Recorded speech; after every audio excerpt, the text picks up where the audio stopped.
going on, YouTube Nation? This is Dark Dividend. If you guys are new to my YouTube channel, make sure you subscribe and hit the notification bell so you don't miss future videos. I'm going to try to maybe get a video in the next 2 days, but Wednesday for sure I'll have one revealing to you my dividend income for the month of February. But this is going to be my biggest dividend day. I'm going to do a review on this dividend stock. There's been high requests for a remix, and each quarter, I'm actually making $218.19. So the dividend snowball effect is really kicking in.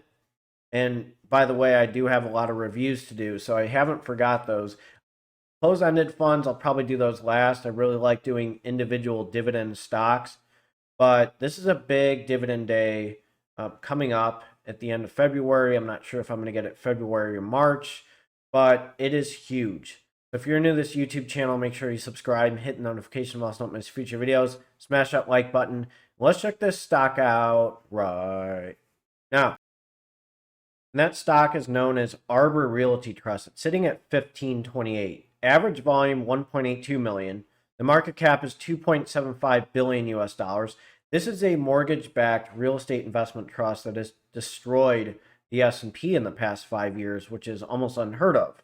Year range is 1116 to 1809. Its day range is 1515 to 1533. And its previous close is 1536. I'm going to explain to you why I'm going to reinvest my dividends. And I'm really excited on a big dividend day with these guys because I'm buying more shares and the dividend snowball effect is kicking in.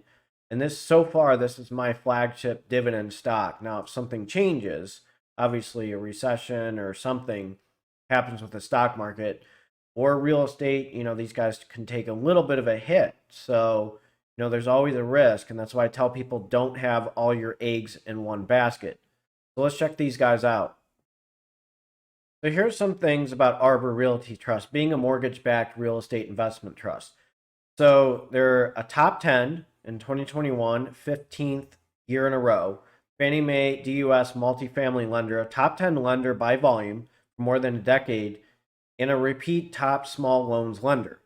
Another Freddie Mac right here, top 3 2019 SBL lender. It's approved Freddie Mac seller/servicer and a top small business loan lender. The bridge financing, shorter term one-step financing for multifamily and commercial assets position for permanent takeout. An FHA lender, HUD approved MAP, LIHTC, and lien lender for multifamily, seniors, and healthcare. Don't forget, single-family rental portfolio financing, bridge, permanent, and built-to-rent loan solutions through Arbor's proprietary platform. Then mezzanine, preferred in equity financing, solutions used in conjunction with new or existing commercial loan financing to help in completing all the components of the capital stock. Then Arbor Loan Express, efficient and transparent online loan organization and processing, and in-house loan servicing, experienced servicing division that oversees a multi-billion-dollar portfolio and is rated by the S&P and Fitch for commercial and special servicing. So we're going to go over a few more things with these guys. I like their small loan program. So they have 12, 15, 20, 25, and 30-year fixed and floating rate financing for acquisitions and refinancing with 30 years of amortization. So that's one thing that's very attractive. Full-term interest-only options. Another thing that I like is their personalized treatment as a long-term partner. And it says in parentheses, not just another customer, with loan customization and flexibility every step of the way. So I'm going to show a few more things that I like about these guys. And check out their revenue. This is in millions US dollars. 2016 it was 213. 2017 it was 346. 2018 it's 484. 2019 it's 535. 2020 it's 603, and 2021 it's 799. And then 2022 it was 1,176.678. Now this is a high yield dividend stock. There can be a risk of a dividend cut. I like high yield, high income stocks like these guys because, one, in the long run, I can use the dividend income. And by the way, with dividends, these count as regular income. So for example, if you make $50,000, you have to report $50,000. If you made $50,000 with Arbor Realty Trust, it counts as $50,000 of income. So there's not a tax benefit. It's basically, it's taxed as a REIT, and versus qualified and non-qualified dividends. Obviously, if you put it in a traditional and/or Roth IRA, which I'll go over shortly, you might be able to dodge some bullets when it comes to dividend income that has to be reported. Now, again, this is not financial advice for entertainment purposes only. Disclaimer in the description, and you can completely correct me if I'm wrong. You have to do your own due diligence, and I highly recommend a tax advisor doing taxes with stocks like Arbor Realty Trust in a traditional brokerage and/or Roth IRA stock. And some people actually like doing options with these guys, which I find very interesting. So the revenue is strong. It's been doing very well from 2016 and 2022. AGNC, NLY, IVR, they cannot compete with these guys. Rhythm Capital, they cannot compete with these guys. They are the real deal. This is why I call them pretty much a unicorn stock. They've beaten the S&P. Their revenue is doing well. I'm going to reveal to you their dividend trends and their dividend history.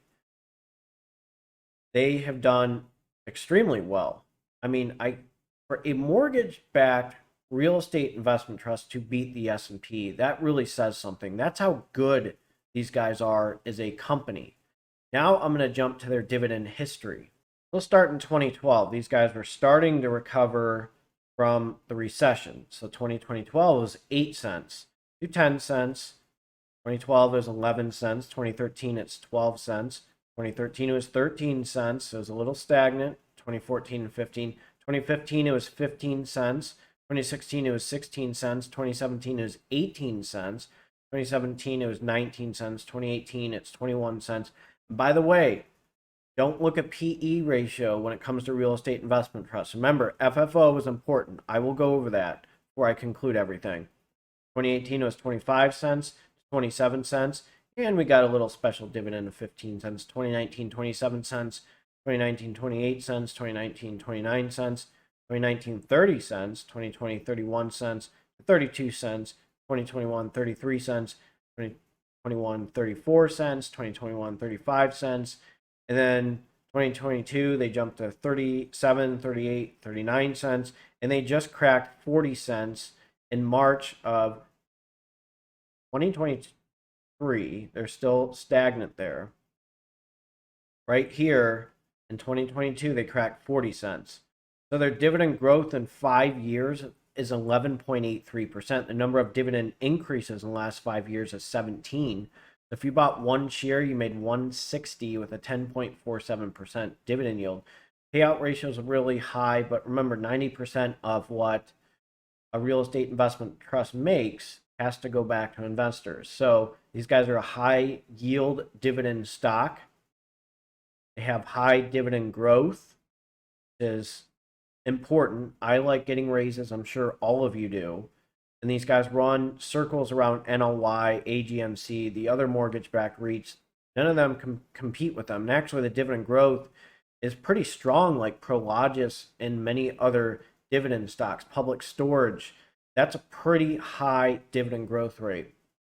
So I'm not, we'll see what happens with their dividends in the future, but I'm a long-term buy and hold investor, dividend investor with these guys because I like the trends. I like the revenue trends. Something drastic would have to happen for me to sell those guys. Like, IVR or any other dividend stock, a dividend cut. That's like how I sold AT&T stock. It turned me off with a dividend cut. So that's why I sold them. So let's go over one last thing with these guys. So here's some highlights of these guys. I just wanted to go over this. So GAAP net income of 167 per diluted common share. The earnings of $223 per diluted common share, representing an 11% increase over its year. It raised its dividend 3 times in 2022, an annual rate of $160 per share, and representing an 8% increase over the prior year. Best in class return on equity, 18%, which is good.